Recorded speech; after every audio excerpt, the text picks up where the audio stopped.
हरे कृष्ण। एक बार हम हरे कृष्ण महामंत्र का उच्चारण करेंगे लीला शुरू करने से पहले। आप मेरे पीछे बोलिएगा, हरे कृष्णा हरे कृष्णा हरे कृष्णा हरे कृष्णा कृष्णा कृष्णा कृष्णा कृष्णा हरे हरे हरे हरे हरे राम हरे राम हरे राम हरे राम राम राम राम राम हरे हरे। हरे हरे। श्रील प्रभुपाद की जय। जय।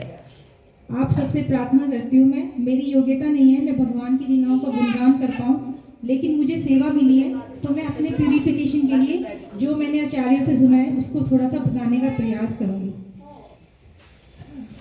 जैसे भगवान भगवत गीता में बोलते हैं कि जैसे सभी पौधों में तुलसी श्रेष्ठ है और सभी नदियों में गंगा नदी श्रेष्ठ है, वैसे ही सभी जो महीने हैं उसमें कार्तिक का महीना सबसे श्रेष्ठ है।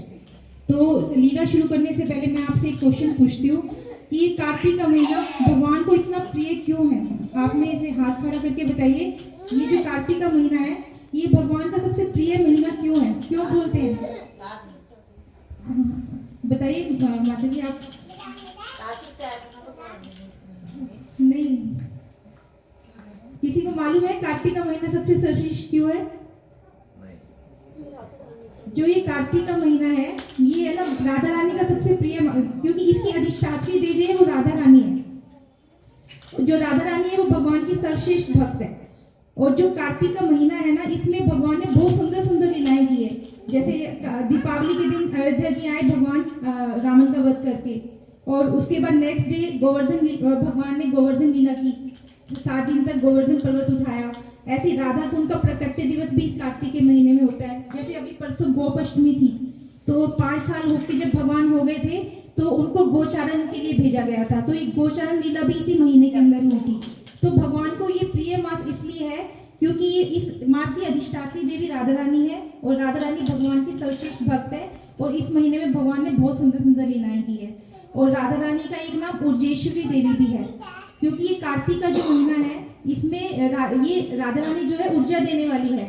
तो कार्तिक के महीने में हमें भक्ति के लिए जो ऊर्जा मिलती है वो राधा रानी से मिलती है। और जो राधा रानी की मैया का नाम है कीर्तिदा, इसलिए भी इस महीने का नाम कार्तिक रखा गया है। तो आप जैसे अब दीपावली के टाइम है, दीपावली के टाइम सेल लगती है, सब एक के साथ एक फ्री, मतलब सब लोग सेल के लिए भागते हैं। आप में से सब जाते होंगे शॉपिंग करने के लिए, सभी जाते हैं शॉपिंग करने के लिए कि भी हमें थोड़ा डिस्काउंट मिल जाएगा, गोल्ड के ऊपर भी, मतलब हर के ऊपर सेल होती है। और वैसे ही जो कार्तिक का महीना है इसमें भक्ति की सेल होती है कि इसमें क्या भगवान भक्ति देने के लिए तैयार बैठे हैं। वैसे तो भगवान भगवत गीता में बोलते हैं सर्वधर्मान परित्यज्य मामेकं शरणं व्रज अहं त्वां सर्व पापेभ्यो मोक्षयिष्यामि महाशुचा। सभी धर्मों को त्याग कर एकमात्र मेरी शरण में आओ, मैं तुम्हें वचन देता हूँ मैं तुम्हारे सभी पापों से रक्षा करूंगा। लेकिन कार्तिक के महीने में भगवान कोई योग्यता नहीं देखते, भगवान सिर्फ भक्ति देने के लिए तैयार बैठे हैं। क्योंकि राधा रानी जो है वो जैसे सैंक्शन करती है वो भगवान को बोलती है कि ये आपका भक्त है, इसको स्वीकार कर लो, भगवान स्वीकार कर लेते हैं। इसलिए यहाँ इस कार्तिक के महीने में भक्ति की सेल है। जो हम दीपावली में शॉपिंग करने जाते हैं वो हम अपने शरीर के लिए कि हम अच्छे कपड़े पहनेंगे, गोल्ड पहनेंगे, मतलब वो हमारे शरीर के लिए है सिर्फ, क्योंकि हम अपने शरीर को अच्छा बनाने के लिए, अपनी इंद्र तृप्ति के लिए सारी चीजें करते हैं जब हम शॉपिंग करते हैं। लेकिन जो ये कार्तिक में भक्ति की सेल है ना ये हमारी आत्मा की खुराक है। हम अपने शरीर को तो खुराक देते हैं, उसको हर्ष खुश रखते हैं, सुंदर सुंदर कपड़े पहनते हैं, लेकिन हमारी आत्मा की खुराक के लिए हम पीछे हो जाते हैं। क्योंकि कार्तिक का जो महीना है उसका हमें लाभ उठाना चाहिए ज्यादा से ज्यादा भक्ति करने के लिए। क्योंकि इसमें बोला जाता है कि अगर हम एक माला करेंगे तो 100 गाय दान करते हैं इसके बराबर फल मिलता है, एक माला का भी। तो इस कार्तिक के महीने में हमें सारे कार्य को छोड़कर ज्यादा से ज्यादा अपना भक्ति पे ध्यान देना चाहिए, ताकि जो हम पूरा साल मतलब नहीं कर पाते, अगर कार्तिक के एक महीने में हम भगवान को की भक्ति के कार्यक्रमों में इस एक्टिविटी में ज्यादा से ज्यादा लगेंगे तो उससे क्या है कि भगवान इतने प्रसन्न हो जाएंगे कि हमें भगवत धाम की टिकट मिल जाएगी, इस संसार में दोबारा आना नहीं पड़ेगा।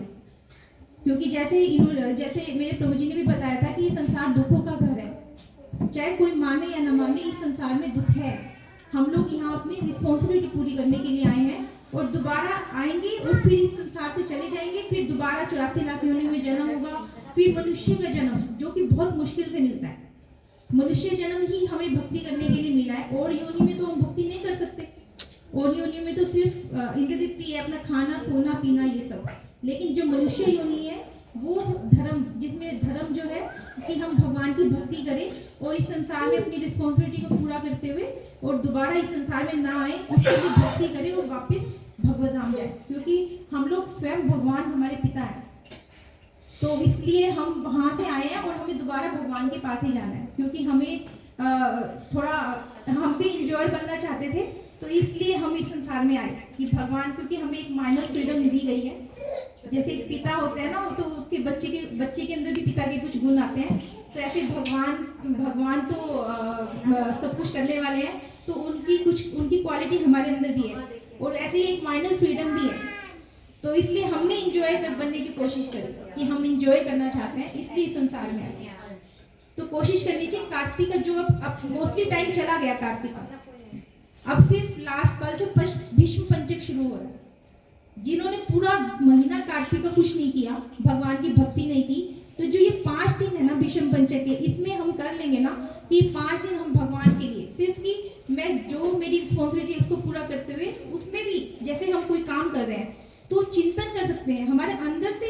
मतलब हम ऐसा नहीं है कि आप सब कुछ छोड़ के और फिर भगवान की भक्ति करो। उसके लिए हमें माला करनी है एक पर्टिकुलर टाइम में, सुबह जल्दी उठ के अपना है ना, जब तक बच्चे नहीं उठते तब तक हम अपना थोड़ा स्पिरिचुअल टाइम में अपने आप को एंगेज कर सकते हैं। और उसके बाद जो घर के काम है उसके अंदर हम भगवान के भजन करते हुए, भगवान का कीर्तन करते हुए, तो वो टाइम भी हमारा कभी वेस्ट नहीं होता। तो ये भीष्म पंचक की जो 5 डेज है ना, अगर इसको आप पूरे अच्छे से निभा लोगे, कुछ तपस्या कर लोगे, भक्ति कर लोगे, तो पूरे कार्तिक का फल मिलेगा। तो कोशिश करनी चाहिए। कल से भीष्म पंचक स्टार्ट हो रहा है, तो आप लोग है ना दीपदान, जिन्होंने पूरा महीना दीपदान नहीं किया है, वो 5 के 5 दिन दीपदान करें। भगवान की भक्ति की जितनी भी एक्टिविटी है, जप करना, भगवत गीता पढ़ना, ये सब करें। और साथ साथ अपनी पूरी फैमिली के साथ भजन भी करें, मतलब कीर्तन करें। तो उससे क्या है कि हमें पूरे कार्तिक के महीने का लाभ मिलेगा और भगवान हमसे बहुत प्रसन्न होंगे। तो ज़्यादा समय ना लेते हुए मैं दामोदर लीला पे आऊँगी कि ये बहुत सुंदर लीला है।